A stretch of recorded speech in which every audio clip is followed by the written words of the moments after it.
feel the vibe.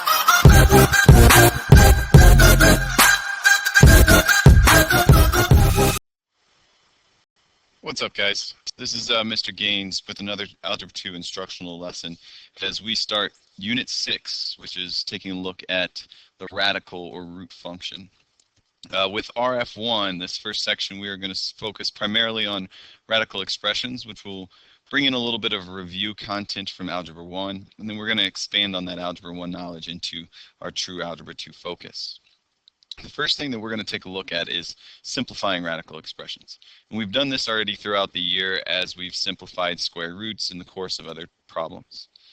We can follow a basic property or rule here that's going to allow us to take the process of simplifying square roots onto roots with higher powers. So for any a that's going to be a real number, if we have the nth root of a to the nth power, that can be simplified as the absolute value of a when n is an even number. So what we're really focused on is making sure that the type of root, if it's a square root or a cubed root, matches the exponent inside the root symbol. And when that happens, if n is even, then positive a would be the result. Now, if n is odd, that brings us down here to our second case, then a would be the result. We wouldn't have to worry about removing the negative.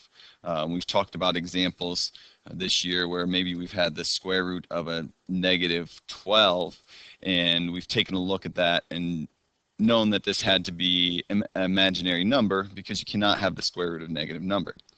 Well, if we have the cubed root of negative 12, we can actually simplify this expression following our second option of this property here because the n value, the exponent or the root there is odd. So let's take a look at a couple examples. We're going to start with some information or examples that you'd be familiar with here. In problem number 1, it says simplify each of the following expressions. So we want to simplify the square root of 27. Well, we could go ahead and put the square root of 27 into our calculator and see that this is not going to come out to be a perfect number. It'll be an irrational number, a decimal that's never ending. So we want to break this down by hand.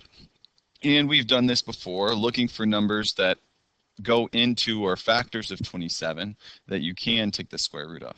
And we might break this down into 9 times 3 because we know we can square root 9. The reason that we can square root 9, and you don't necessarily have to rewrite this in this fashion, but the reason we can square root 9 is because we take a look at square root of 9, or 9 can be rewritten as 3 squared. If this is the case, the square root technically has an exponent there of 2 on the outside. So our root value matches the exponent of the radicand, or the number on the inside. So I can simplify this as 3, and then the remaining 3 stays inside. We can take that same concept over to b. Now, most of you guys can probably take a look at this and simplify that by hand. But if I take a look at b and I want to work through the thought process of rewriting the root, this would be the square root of 2 squared over 5 squared. And because the square root and the square function we learned in Algebra 1 are inverse operations, they undo each other, what we'd be left with is 2 over 5. So most of you probably could get to that without actually having to do the work, but this is the process that we want to work through for a problem like C. Now we've changed this to a cube root. So no longer are we looking for perfect squares, we're looking for perfect cubes. Now the quick way to find that in your calculator, if you know your perfect squares, a lot of you guys do, perfect cubes or perfect quartic expressions, most of you guys may not know by the top of your head, but we can find that in the calculator by hitting the y equals button. And here I can type in x to the 3rd power. And what happens is in the y category, it lists all my perfect cubes, 1, 8, 27, 64, 125, so on and so forth. So negative 27 is a perfect cube. We're going to be able to reduce this. It is 3 cubed. So if I want to rewrite this function, I can rewrite this function as a negative 3 cubed. Negative 3 cubed, because if I have a negative times a negative times a negative 3 times, that's going to give me a negative as the 27. So the cubed root and then the cubic power would undo each other, and we'd be left with negative 3. Now this expression, because it does come out as an integer, you can check in your calculator. So if I were to hit the math key, the cubed root is the fourth option down. I can type in a negative 27 and see that I would have the expression negative 3 as being correct. Now let's carry over that idea to problem D. In problem D, we're looking for the fourth root. So I want to look for any value that would take to the fourth power would be values that we'd be able to reduce. So if I take a look at this table, I typed in x to the fourth. I take a look at this table. I can reduce perfectly 1, 16, 84, or sorry, 81, 2, 56, and so on and so forth. So the denominator in this expression for 1D works out nicely because I can rewrite the denominator as, judging by my calculator here, 3 to the fourth power. 3 to the fourth power would give me 81. The numerator, I don't see 32 listed in any of these, or this column over here in the y category. But I do see 16 here. 16 is a number that goes into 32. So I can break 32 into 16 times 2. The reason I'm going to break it into 16 times 2 is because I can write 16 as 2 to the fourth power. So if I rewrite this, I now have the fourth root of 2 to the fourth power times another 2, and then 3 to the fourth power. So anything that has an exponent in the radicand that matches the root of my radical expression here, the 4, I can pull out of that root. So my result would be 2 over 3 that would get to come out of that radical expression. Now I do have this 2, this other 2 that has no exponent. It would need to remain in that root. So I would have 2 times the fourth root of 2 divided by 3. And this would be the fully simplified expression. So we're looking for things that we can rewrite so that they have an exponent that matches the power of the root, and then we can simplify those expressions. Let's go ahead and take a look at E as we start to incorporate more variables.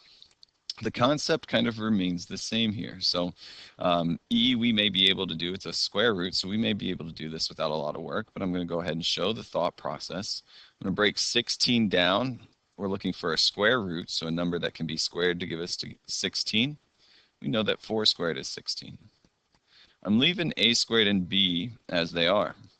So right now, the square root, the power 2, matches the 4 and the a. So I would have 4a root b. So these two pieces get to be simplified. The b does not. It stays inside the square root. Now if I take a look at f, 50 cannot be written as a perfect square. But I can break 50 apart. So if you needed to, you could do, under your calculator, x to the second power, and take a look at the table, and we're looking for 50. We'll see that 50 doesn't show up in the y category, but 25, a factor of 50, does. So I can split 50 into 25 times 2. And I'm actually going to go ahead and split c cubed and d to the fifth as well. So the exponent that I'm looking for is an exponent of 2. So I can break c cubed apart into c squared times c. I can break d to the fifth apart as d squared, and then another d squared, and then times d. So if we think about exponent rules, when you multiply variables, you add their exponents. So c squared times c would be c to the third. D squared times d squared would be d to the fourth, times d would be d to the fifth. So if I want to write this all out, and again, you don't necessarily have to do all of this work if you can follow through that thought process. If I want to write this all out in an exponential form, I'd have 5 squared times 2. C squared, sorry, I missed my 2. 5 squared times 2 times C squared times C times D squared times D squared times D. So anything that has the exponent of 2, since this is a square root, can be simplified. Anything that does not remains inside the root. So I would have 5 times C times D times another D. Notice there are 2 D's that get to come outside of that square root. On the inside, I would have a 2, a C, and a D that remain. So my final answer would be 5C D squared root 2CD. So we went through kind of a lengthy process there, but we went through the process of breaking down each of the terms inside that square root, each piece of the radicand, into something that can have an exponent of 2, and then moving that piece out, simplifying that piece, and moving it outside of the radicand. Now let's go ahead and take a look at G. Most people, when they see G right off the bat, recognize that you can square root 9, you can square root 16, and you can square root a squared in both cases. We do have to be careful about the order of operations. So remember, order of operations, you guys probably called it PEMDAS, parentheses, followed by exponents, followed by multiplication and division, followed by addition and subtraction. In a square root, essentially, we don't write it in there, but essentially there's a set of parentheses around the 9a squared plus 16a squared. So I cannot simplify this until I simplify, or I cannot get rid of the square root until I simplify what would be inside of those parentheses. So again, the parentheses are not written, but they are implied by that square root. So what I need to do first in this case is I need to add, I need to simplify in the square root before I start removing pieces. So remembering our rules of addition with variables, if I have 9a squared and I have 16a squared, I can add those two together, and that would give me a 25a squared. Now I can work at reducing this, and you may not need to rewrite, but if we do rewrite, this would be 5 squared, that gives me 25, and a squared. Now my powers inside the radicand match the power of the root, which would leave me with 5a. So if you can, simplify inside the root first, and then worry about simplifying those exponents. Take a look at one more of this type before we progress a little bit further. In problem H, we have a cubed root.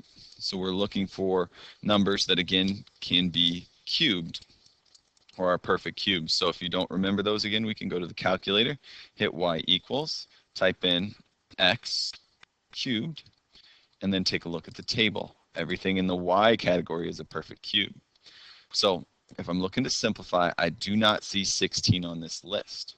So I need to rewrite 16 if any of its factors are in this y category. I need to rewrite 16 as a list of factors. 16 can be written as 2 times 8. So I'm going to go ahead and rewrite 16. So this would be the cubed root of 2 times 8, a squared, b to the 4th. So now if I want to cube root, I need to rewrite these as factors where the exponent is going to be 3. So that 2 that we have there initially is going to stay the same. 2 cubed gives us 8, so I'm going to rewrite 8 as 2 cubed. A squared, its exponent is less than 3, so I'm not going to be able to simplify a squared. B to the 4th I can break apart into b cubed times b. And now I can look at my two pieces inside the radicand where their exponent matches the power of the root. So the cubed root of 2 cubed would just be 2. The cubed root of b cubed would be just b. And then I would have remaining inside that cubed root 2a squared times b. And this is as simplified as that expression can get. Now let's go ahead and take a look at a similar problem, but where again, we're dealing with negative values. If you feel like you've kind of got the hang of this process, go ahead and pause the video and see if you can complete problem number I shown here on the screen.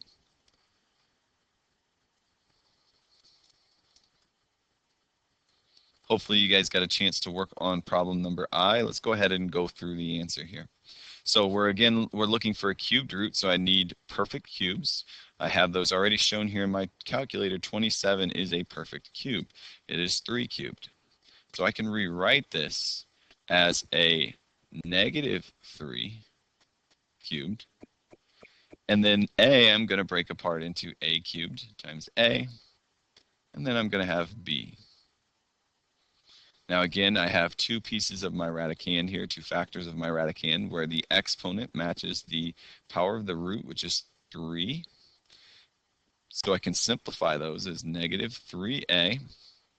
And then I have 2 other pieces that cannot be simplified, a and b, and they stay inside the square root. So negative 3a cubed root of ab should be our final answer. Now again, we can deal with the negative in this case because the power of the root is an odd number. So if this were a squared or a 4th root or a 6th root, we'd be dealing with imaginary units. But in this case, because we have an odd number there, we can work with that negative. Let's go ahead and take a look at J.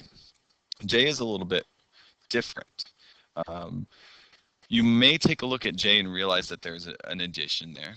And we might think, based on what we did in problem 1G, that we would want to simplify inside that square root. Unfortunately, we can't simplify these. We can't add these 2 together because we have an a squared times x terms and an a to the 4th term. So those are not like terms. The word that I've used as we've been working through this problem is factors. Each of these things, as we rewrote our expression in 1i, or we rewrote our expressions in h and g and f and so on and so forth, each of these things that we were rewriting are factors of the original expression.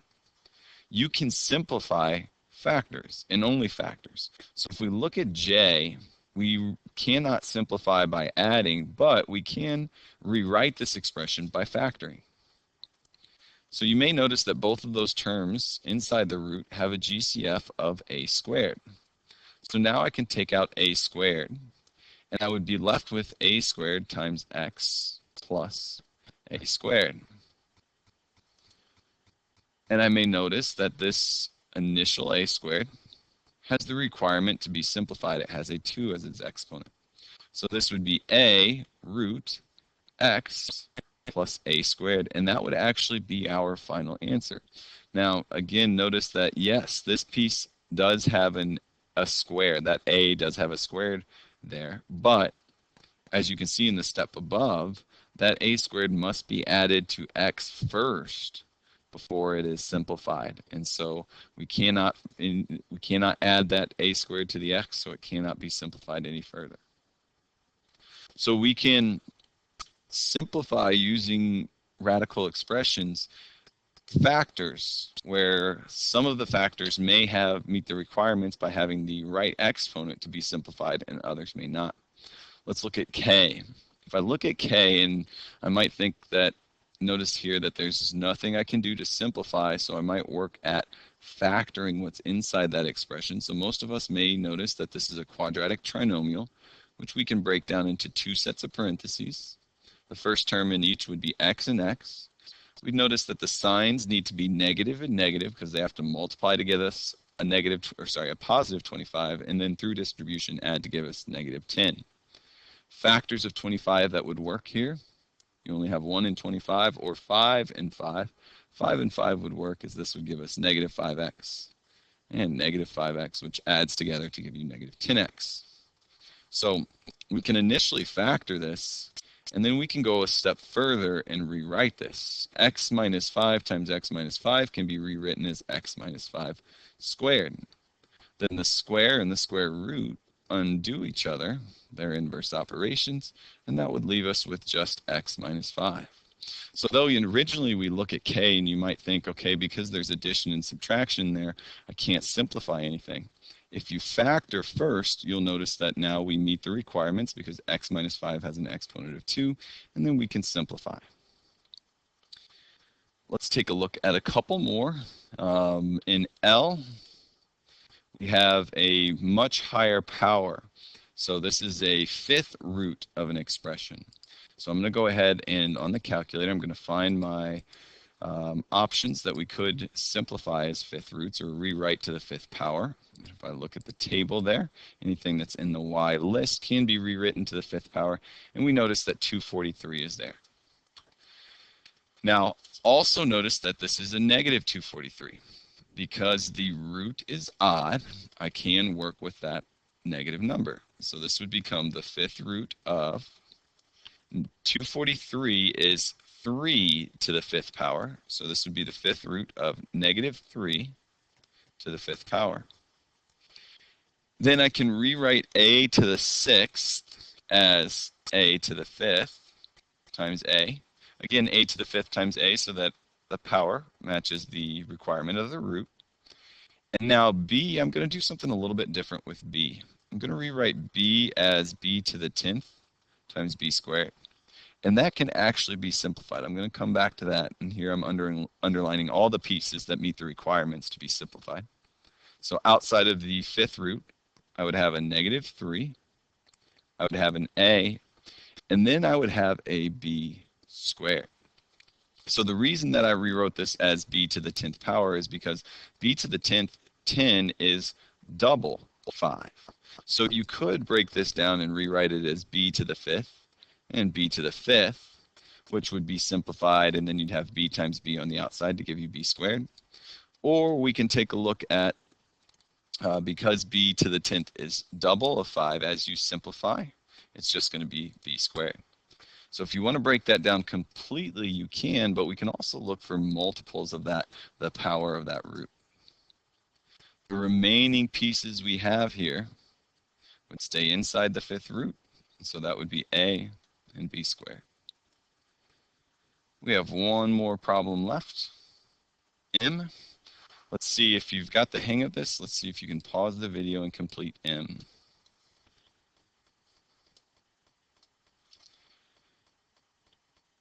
Problem M. We are working with a cubed root. So again, in the calculator, I'm going to go ahead and find those perfect cubes that can be simplified here, or rewritten to the power of 3. 54 is not one of them, but 54 can be broken down into 2 times 27. And then I'll come back to our x and our y. As I rewrite the 2 times 27, I'm going to leave the 2 as it is. 27 is 3 to the third power. Again, I'm looking for those perfect cubes, something that can be written to the third power because my root has the power of 3.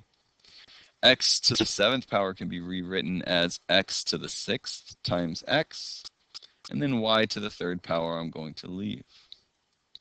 So y to the third, 3 to the third, and x to the 6th meets the requirements.